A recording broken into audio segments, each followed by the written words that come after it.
Hello students, मैं Sushant Jain resonance pre medical division के informative channel में आपका हार्दिक स्वागत और अभिनंदन करता हूं। आप स्टूडेंट्स, ये आग्रह है कि इस वीडियो को शुरुआत से लेकर अंत तक एक एक लाइन को सुनिएगा, समझिएगा और अमल में लाने की कोशिश कीजिएगा। तो आइए हम लोग स्टार्ट करते हैं। जैसा आप देख रहे हैं कि 2016 से लेकर 2022 तक नंबर ऑफ स्टूडेंट रजिस्ट्रेशन जो है नीट में वो 8 लाख से बढ़कर 18 लाख हो चुका है। इसके पीछे प्रमुख कारण ये है कि जो नीट का पेपर पैटर्न है वो 3 घंटे से 3 घंटा 20 मिनट हो चुका है। लुक्रेटिव करियर ऑप्शन बन चुका है मेडिकल प्रोफेशन, क्योंकि मेडिकल प्रोफेशन को हिंदुस्तान में एक नोबल और रिस्पेक्टेबल प्रोफेशन के रूप में देखा जाता है।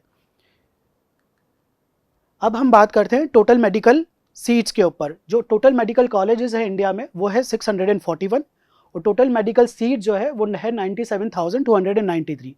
इसमें से जो गवर्नमेंट मेडिकल कॉलेजेस हैं वो है 340 और गवर्नमेंट मेडिकल सीट्स है 49,403। जो प्राइवेट मेडिकल कॉलेजेस हैं वो है 301 और नंबर ऑफ सीट्स जो है प्राइवेट मेडिकल कॉलेजेस में वो है 47,890। अब हम बात करते हैं नंबर ऑफ बीडीएस सीट्स के ऊपर। जो टोटल बीडीएस कॉलेजेस है इंडिया में वो है 318 और टोटल जो सीट्स है बीडीएस की वो है 27,868 की, जिसमें से टोटल गवर्नमेंट मेडिकल कॉलेजेस हैं 50 और टोटल गवर्नमेंट सीट जो है वो 3,861 है। इसके अलावा जो प्राइवेट मेडिकल कॉलेजेस में बीडीएस की सीट्स है कॉलेजेस हैं वो है 268 और टोटल सीट्स है 24,007। अब हम जो नीट पैटर्न के ऊपर बात करेंगे जो 2022 में आया था। जैसा आप देख रहे हैं कि इस बार नीट के पेपर पैटर्न में खूब बदलाव हुए हैं। 3 घंटे से 3 घंटे 20 मिनट का टाइम हो चुका है और जो पेपर का सेक्शन है वो भी उसमें भी काफ़ी चेंजेस आए हैं। जैसे फिजिक्स, केमिस्ट्री, बायो, बॉटनी और जूलॉजी में अब 50-50 क्वेश्चंस हो गए, जिसमें सेक्शन 1 जो है वो कंपलसरी है और सेक्शन 2 में आउट ऑफ 15 क्वेश्चंस आपको 10 क्वेश्चंस अटेम्प्ट करने होंगे। अब हम बात करते हैं नीट काउंसलिंग के ऊपर। अब जैसा बच्चे आप जानते हैं कि नीट का स्कोर है वो एप्लीकेबल है एमबीबीएस की सीट्स के लिए BDS, veterinary science, Ayurveda, homeopathy, यूनानी, लॉजिक साइंस एंड नेचुरोपैथी, सिद्धा और बीएससी नर्सिंग के लिए। लेकिन जो नीट की काउंसलिंग है वो डिवाइडेड है 2 भाग में, जिसको पहला पार्ट होता है ऑल इंडिया कोटा जो है 15% सीट्स और दूसरा पार्ट है स्टेट कोटा जिसकी सीट्स होती है 85%। अब हम इसको एक एग्जांपल के तौर पे समझ सकते हैं। जैसे किसी मेडिकल कॉलेज में 100 सीट्स हैं तो उसकी जो 15 सीटें हैं वो ऑल इंडिया कोटा के जरिए भरी जाएगी और जो 85 सीटें हैं वो स्टेट कोटा के जरिए भरी जाएगी। अब नीट काउंसलिंग में जो स्टेप बाय स्टेप प्रोसेस जिसको आपको ध्यान में रखना है। जो नीट काउंसलिंग में सबसे पहले होता है ऑनलाइन रजिस्ट्रेशन, जिसको आप नीट की जो वेबसाइट है मेडिकल काउंसलिंग कमेटी वहां पर जाके आपको ऑनलाइन रजिस्ट्रेशन करना होगा www.mcc.nic.in। ये वो मैनेजिंग कमेटी है जो नीट काउंसलिंग के लिए ऑनलाइन रजिस्ट्रेशन लेते हैं। उसके बाद जो सेकंड प्रोसेस है वो है रजिस्ट्रेशन फीस पेमेंट, जिसके बारे में हम आपको आगे जानकारी देंगे। तीसरा और महत्वपूर्ण पॉइंट जो है exercise filling of choices option and locking. बच्चों, इस ऑप्शन के ऊपर जरूर ध्यान दीजिएगा क्योंकि ये बहुत ही इंपॉर्टेंट पॉइंट है।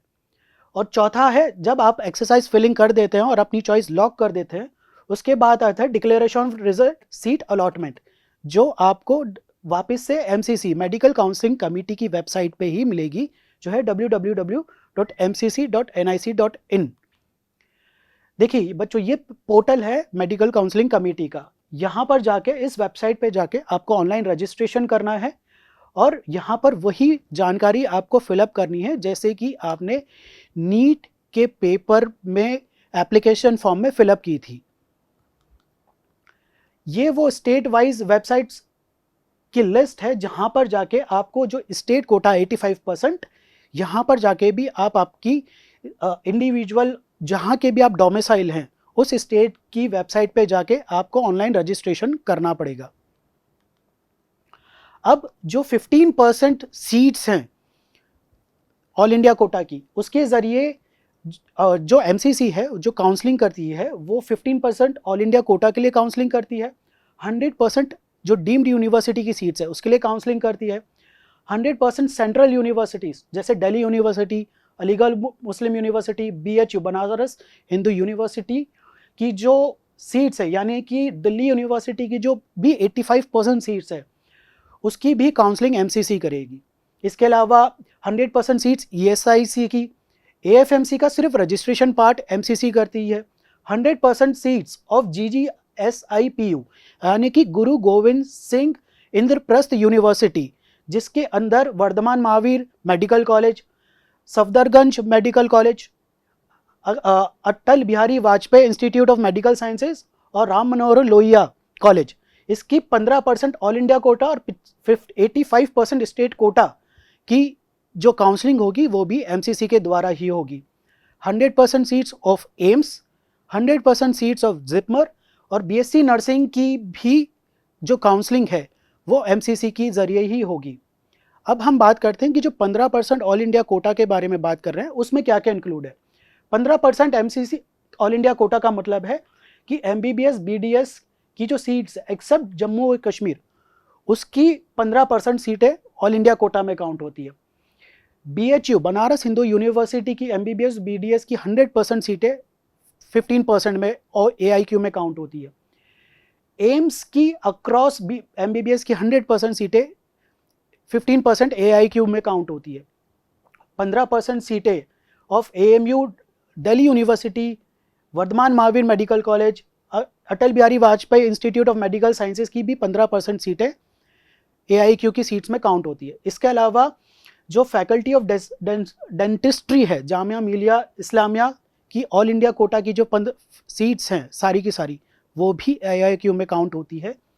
और ESIC डेंटल की 15% सीटें भी AIQ की सीट्स में काउंट होती है। अब इसके लिए एलिजिबिलिटी क्या होती है AIQ के लिए? जहाँ तक एलिजिबिलिटी कंडीशन की बात है तो एलिजिबिलिटी कंडीशन में फर्स्ट कंडीशन होती है कि जो कैंडिडेट है should have qualified NEET UG 2021 और सेकंड पोजीशन पे है वो डोमिसाइल फ्री। डोमिसाइल फ्री का मतलब होता है कि हिंदुस्तान को कोई भी बच्चा NEET UG all India quota की सीट्स के लिए पार्टिसिपेट कर सकता है। Eligibility condition for deem university का जो फर्स्ट पॉइंट है उसका है ये है कि भाई candidate should have qualified NEET UG 2021 and again Hindustan का कोई भी बच्चा डीम यूनिवर्सिटी की जो सीट प्रक्रिया है उसके लिए पार्टिसिपेट कर सकता है। Eligibility condition for AIIMS, candidate again should have qualified NEET UG 2021। Hindustan का कोई भी बच्चा एम्स की जो सीट्स है 15% सीट्स और 100% सीट्स ऑल इंडिया कोटा में उसके लिए फाइट कर सकता है। और तीसरा पॉइंट है candidates are advise to go through the information bulletin of AIIMS at annexure. Okay बच्चों, ये एलिजिबिलिटी कंडीशंस को आप ध्यान में रखिएगा। अब हम रजिस्ट्रेशन फीस के बारे में बात करते हैं। जो रजिस्ट्रेशन फीस है 15% AIQ कोटा के लिए वो नॉन रिफंडेबल रजिस्ट्रेशन फीस है 1000 रुपीज़ अनरिजर्व कैटेगरी के स्टूडेंट्स के लिए और 500 रुपीज़ रिजर्व कैटेगरी वाले स्टूडेंट्स के लिए। और रिफंडेबल सिक्योरिटी अमाउंट है वो है 10,000 रुपीज़ अनरिजर्व कैटेगरी के स्टूडेंट्स के लिए और 5,000 रुपीज़ रिजर्व कैटेगरी के स्टूडेंट्स के लिए। यानी बाय द टाइम जब आप रजिस्ट्रेशन कर रहे होंगे MCC की वेबसाइट पे तो आपको इन टोटल 11,000 की फीस आपको डिपॉजिट करनी होगी अगर आप अनरिजर्व कैटेगरी के स्टूडेंट हैं। अगर आप रिजर्व कैटेगरी के स्टूडेंट हैं तो आपको 5,500 की सीट्स ही डिपॉजिट करनी होगी। Candidates applying for NRI category are advise to verify the mode of payment from the concern college. यानी जो बच्चे NRI कैटेगरी के हैं उनको वो जो रिस्पेक्टिव कॉलेज है वहाँ पर इसकी जानकारी लेनी होगी। अब जो डीम्ड यूनिवर्सिटी हैं उसमें जो नॉन रिफंडेबल अमाउंट होता है वो है 5,000 रुपीज़ सारे कैंडिडेट्स के लिए और जो रिफंडेबल सिक्योरिटी अमाउंट है वो है 2 लाख रुपीज़। यानी जब आप डीम्ड यूनिवर्सिटीज़ के लिए रजिस्ट्रेशन कर रहे हैं तो आपका जो टोटल अमाउंट आपको पे करना है वो है 2,05,000 रुपीज़। अब हम बात करते हैं कि कितने राउंड ऑफ काउंसलिंग होती है। जनरली बच्चों 4 राउंड ऑफ काउंसलिंग होती है, round 1, round 2, mop up round और जो चौथा राउंड है वो है AIQ स्ट्रे वैकेंसी राउंड। ध्यान रखिए जिन राउंड्स की हम लोग बात कर रहे हैं ये सिर्फ और सिर्फ 15% AIQ कोटा के बारे में ही हम बात कर रहे हैं। राउंड वन के बारे में हम जानकारी लेंगे। राउंड वन में अब हम इस केस से समझते हैं कि या तो बच्चे को सीट नहीं मिलेगी, है ना। केस टू, बच्चे को सीट मिल गई है लेकिन वो ज्वाइन नहीं करना चाह रहा है ना। तो बच्चे के पास ये ऑप्शन है कि वो अलॉटेड सीट उसको मिली है लेकिन ज्वाइन नहीं कर रहा है, तो वो फ्री एग्जिट ले सकता है। तीसरा केस ये आएगा बच्चों के पास कि बच्चे को सीट मिल गई है, उन्होंने कॉलेज भी ज्वाइन कर लिया है, बाय द टाइम जब डॉक्यूमेंट वेरिफिकेशन होगा तो बच्चे को एक कंसेंट फिलअप करना होगा अपग्रेडेशन के लिए। तो ये 3 केसेस राउंड 1 में बच्चे के सामने आ सकते हैं। अब बात करेंगे राउंड 2 के लिए। राउंड 2 में भी सेम केस होगा कि या तो राउंड 2 में बच्चे को सीट अलॉट नहीं होगी, सेकंड केस में बच्चे को सीट मिली है लेकिन वो सीट ज्वाइन नहीं करना चाह रहा है। इस केस में उसका जो अमाउंट है वो फॉरफीचर हो जाएगा, यानी कि आपने जो रजिस्ट्रेशन फीस भरी है वो खत्म हो जाएगी, है ना। इसके बाद बच्चा फ्रेश इनरोलमेंट कर सकता है, फ्रेश रजिस्ट्रेशन कर सकता है और फ्रेश फीस पेमेंट करके मॉप अप राउंड में आ सकता है। तीसरे केस में बच्चे को सीट अलॉट हो गई है, वो ज्वाइन भी कर चुका है, तो ये बात ध्यान रखिएगा बच्चों सेकेंड राउंड में कि सीट वेकेंट नहीं होती है। अगर बच्चे ने को सीट अलॉट भी हो गई है और उसने कॉलेज भी ज्वाइन कर लिया है और उसके बाद भी अगर बच्चा छोड़ता है तो उसको फर्दर राउंड ऑफ काउंसलिंग के लिए डीबार्ड कर दिया जाएगा, उसको अलाउ नहीं किया जाएगा। सो सेकेंड राउंड में बच्चे ये बिल्कुल ध्यान रखें कि जो भी आप चॉइस फिलिंग कर रहे हैं उसकी प्रेफरेंसेस एकदम प्रॉपर तरीके से होने चाहिए। अब इन दोनों राउंड्स में एक चीज़ ज़रूर ध्यान रखिएगा कि आपकी चॉइसेस एकदम प्रॉपर होनी चाहिए। राउंड 1 में भी आपने जो चॉइस फिलिंग की है, आपको राउंड 2 में भी सेपरेट चॉइस फिलिंग रखनी होगी और आपके प्रेफरेंसेस भी आपको आपके हिसाब से रखने होंगे। हालांकि दोनों राउंड्स में आपकी जो नंबर ऑफ चॉइसेस है उसमें कोई हिंड्रेंस नहीं है। आप चाहें तो 340 के 340 के कॉलेज को भी आप प्रेफरेंशियल लिस्ट में डाल सकते हैं, बट अपनी चॉइसेस कैसे मेंटेन करिएगा कि आप जिस इंस्टीट्यूट को सेलेक्ट कर रहे हैं वो आपके प्रेफरेंशियल लिस्ट में अवेलेबल रहे। अब आप इस केस स्टडी के ज़रिए, इस मैट्रिक्स के ज़रिए समझिएगा। अगर ऑल इंडिया कोटा या डीम्ड यूनिवर्सिटी में फर्स्ट राउंड में आपको सीट मिलती है और आप छोड़ना चाह रहे हैं तो आप फ्री एग्जिट ले सकते हैं। सेकेंड राउंड में अगर आपको सीट मिली तो अगर और आप कॉलेज ज्वाइन नहीं करना चाह रहे हैं तो आप एग्जिट कर सकते हैं with the forfeiture of your fees.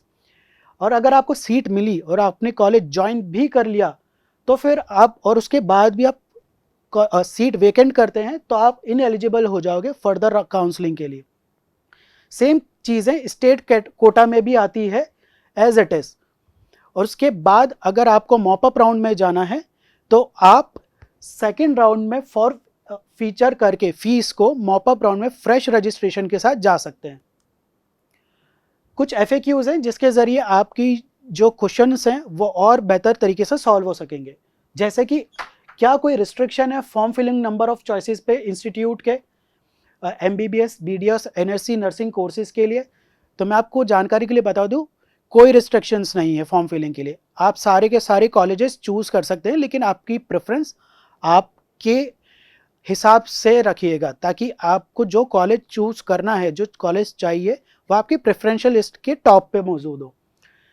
Can a candidate participate in second round without submitting fresh choices based on the choices submitted before round 1?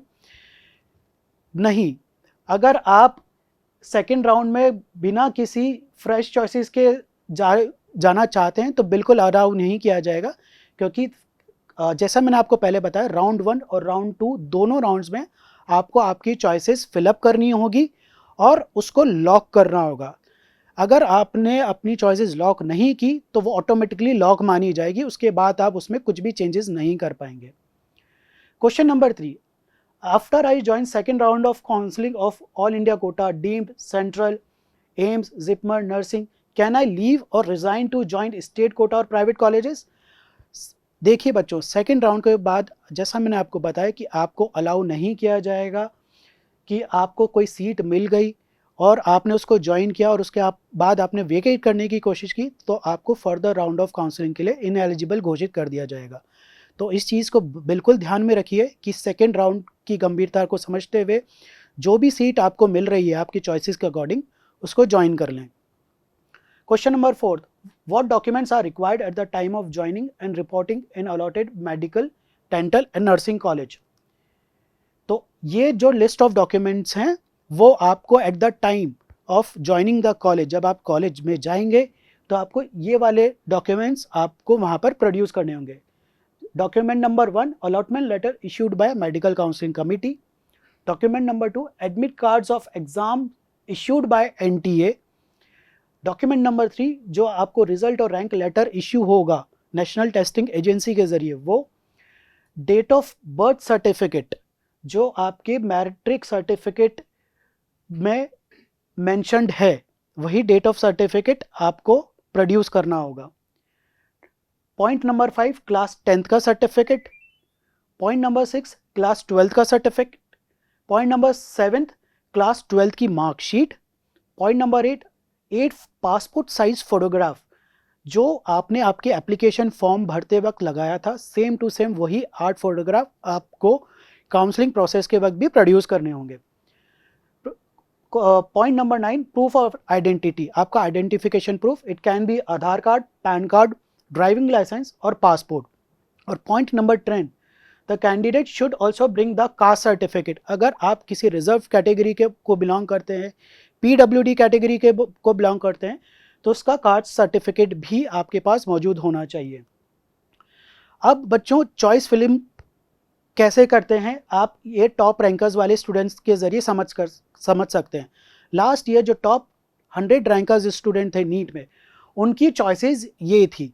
AIIMS Delhi को 58 स्टूडेंट्स ने चूज़ किया था। मौलाना आज़ाद मेडिकल कॉलेज न्यू दिल्ली को 15 students ने MBBS seats के लिए choose किया था। जिपमेर को, पुडुचेरी को 15 स्टूडेंट्स ने चूज़ किया था। और इस तरह से लिस्ट ऑफ कॉलेजेस हैं जिसको आप देख सकते हैं। अब ये लिस्ट ऑफ कॉलेजेस इस बेसिस पे भी चूज़ किए गए होंगे क्योंकि जैसे ये तो टॉप मोस्ट कॉलेजेस है, इसके अलावा इनकी लोकेशन जो है, अब साउथ का जो स्टूडेंट है वो बेसिकली नॉर्थ के कॉलेजेस को चूज़ कम करेगा। इसके अलावा इन कॉलेजेस में जो इंटर्नशिप अपॉर्चुनिटी है, ये कॉलेजेस कितने पुराने हैं, इसके अलावा इसके बाद अगर इन स्टूडेंट्स को आगे जाके PG करनी है तो उसमें उनको क्या क्या अपॉर्चुनिटीज़ मिलती है, इस हिसाब से टॉप 100 रैंकर्स स्टूडेंट ने ये कॉलेजेस चूज़ किए हैं। अब ये वो सारे 60 मेडिकल कॉलेजेस हैं जो अलॉटमेंट की लिस्ट में रैंकर्स स्टूडेंट ने ऑप्ट किए हैं। ये लिस्ट ऑफ स्टूडेंट्स है। इसके साथ साथ अगर आप बच्चों को कोई भी हेल्प की ज़रूरत है चॉइसेस फिल्म वक्त करते वक्त या प्रेफरेंस के वक्त, तो आप हमसे भी बात कर सकते हैं, हमसे भी हेल्प कर सकते हैं। हम आपको बता देंगे कि आपको क्या क्या कॉलेजेस चूज़ करने चाहिए। सो आप एक बार देख लीजिए, ये 60 मेडिकल कॉलेजेस की लिस्ट है जो NIRF रैंकिंग के अकॉर्डिंग है। लास्ट और नॉट द लीस्ट, अगर किसी स्टूडेंट को काउंसलिंग में हेल्प चाहिए नीट 2022 की, तो आप हमें कांटेक्ट करें, व्हाट्सएप करें इन टेलीफोन नंबर्स पे। हम आपको आपकी काउंसलिंग में जो हेल्प बन सकता है वो हेल्प करेंगे। Thank you so much.